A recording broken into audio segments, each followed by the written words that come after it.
Hello, everyone, and welcome to the Maximilian College Basketball Conference Tournament previews. And for today, we will be going over picks and analysis for the Big 12 Conference Tournament. And before we start, go ahead, like, subscribe, and check out those other conference previews up on my channel. I just finished the ACC one, and this tournament right here, much more open than that one. Duke was a massive favorite in the ACC. Here, I mean, Arizona, rightfully so, favored at the 1 seed, but much more open here. I even think a team in the first column playing on Tuesday when this one starts in Kansas City. These are all on neutral floors. The new glass floor you might have saw, but if you haven't, you will get to see this new variation. I don't necessarily know how I feel about it. I just hope it doesn't malfunction.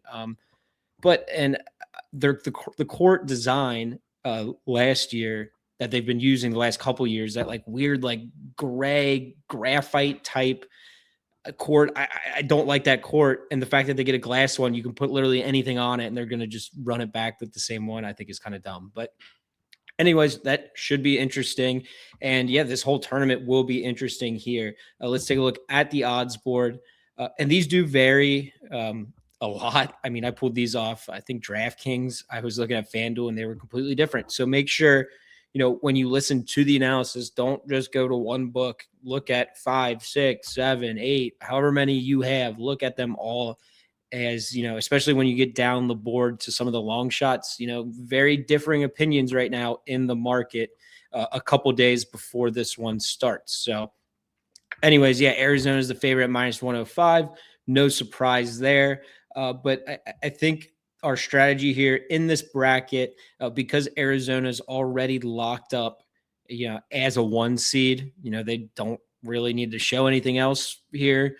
I think it creates some interesting betting angles. And unlike the ACC, we actually have candidates here that could win. The ACC, even if Duke's unmotivated, they could just sleepwalk and still win that conference. But here, a little different. I mean, Big 12 is tough. So I think the strategy here is we're going to go ahead. We're going to make a case for 3 teams. I separated them into 3 tiers, and then you can decide however you want to do it. The first tier is going to be our Arizona to Texas Tech, the double bye, the 1 to 4 seeds. We'll take a team out of that tier. We'll take a team out of tier 2, the single bye teams there that start on Wednesday.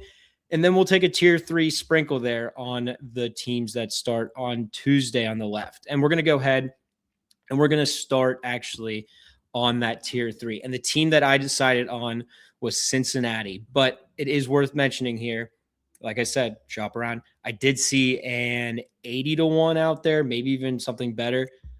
If you're going to play this one, go ahead and play that range. I probably wouldn't touch it here at, I'd need at least 50 to 1 here because, as you can see on the bracket, they would have to eventually play Arizona. But the Cincinnati team as a dark horse, if you filter, their body of work from February 1st to now, this is a much, much better team. And that is reflected here in the odds boards because, they would be a double-digit favorite against Utah. So they'll get past them more than likely.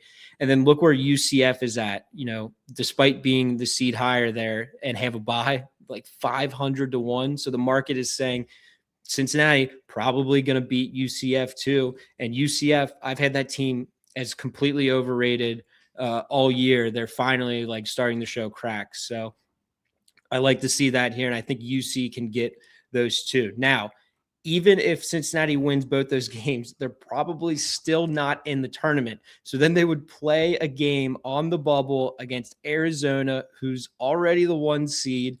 And, UC's basically playing, a win and you're probably in. I think that would be enough if they were to win 2 games and then beat Arizona.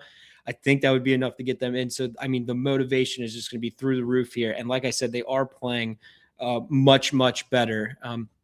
They've really revamped the offense, focusing on Baba Miller, which they should be.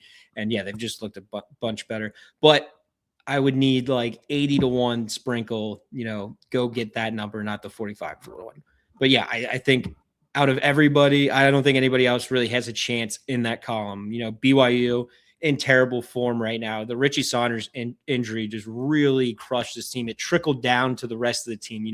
DeBansa has to do so much more. Rob Wright has to do so much more. And because of that, having to do more on offense, it's hurt their defense really here too. It's just hard to pick up that slack. And yeah, they've really been struggling. So I don't think anybody else is worth a sprinkle on that tier. Now, for the next tier, that middle tier, the teams that have just a single bye, I went ahead with Iowa State plus 750 here. And like I said, you can probably get, I think I saw plus 800 out there as well. Iowa State, not too long ago, they were in the conversation there to maybe get that fourth 1 seed. I feel like it's been just musical chairs for that final 1 seed. Arizona, Duke, Michigan have locked up ones. And, it's been musical chairs ever since, for that last 1 seed. And Iowa State, they did make a case to maybe get it, but they have struggled a little here recently, especially on offense. So this team does need maybe some momentum going into the tournament here. And I think they get a good draw because if they were to play Texas Tech, I know they just lost to them, but Texas Tech, the loss of JT Toppin is finally starting, to show. Texas Tech dropped back-to-back games. Iowa State, they were just minus 9.5 versus Texas Tech at home, so they would probably be a sizable favorite here. Texas Tech, those first couple games after they lost Toppin, they were hitting a million threes, and if you're going to do that, yeah, they're going to win those games. But finally came back down to earth these last couple of games and have lost. So I do think Iowa State is able to get to the semifinals. So that's why they're my tier 2 team here, despite, tough path having to probably eventually go through Arizona.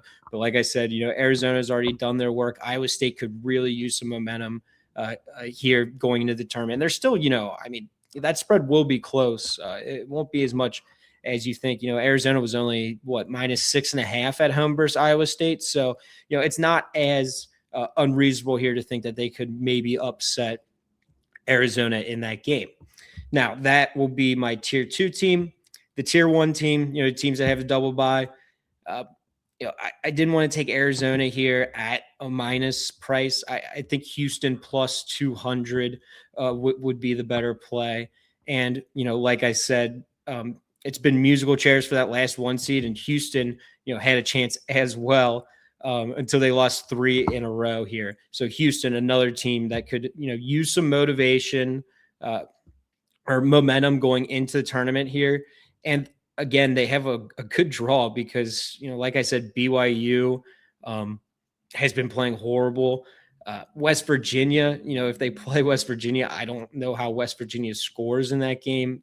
West Virginia struggles to score against anyone, and they really struggle to score against a good defense like Houston. Even though Houston's not on their Houston typical Kelvin Sampson level, is still a very good defense. And on the bottom, Kansas is probably the most polarizing team in this conference. Like, do I really want to take them at plus 800 when I know they struggle much more away from Fog Allen? This team is much different on the road, and you're going to have to play multiple games in multiple days, which is, is Darren Peterson going to play all of these games? You have no idea. And that's not a risk I'm willing to take here.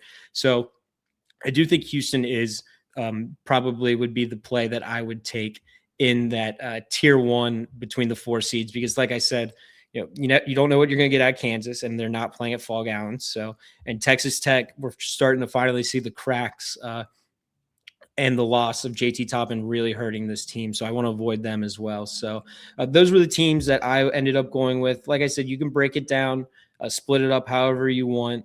But yeah, the other team, one team worth mentioning is TCU. They're probably a tricky team as well. TCU has some great wins, but at Shockley, we did not expect them to win some of those games. They shot so good from 3, and this really isn't a good three-point shooting team. So I do think it will cost them eventually. So that's why I didn't go with them as well. But yeah, like I said, break it up however you want.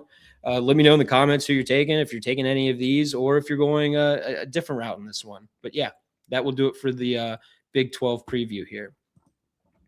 And thanks so much for watching. And go ahead, check out those other conference tournament previews up on my channel. And make sure to go ahead and like and subscribe. Thanks so much for watching, and best of luck.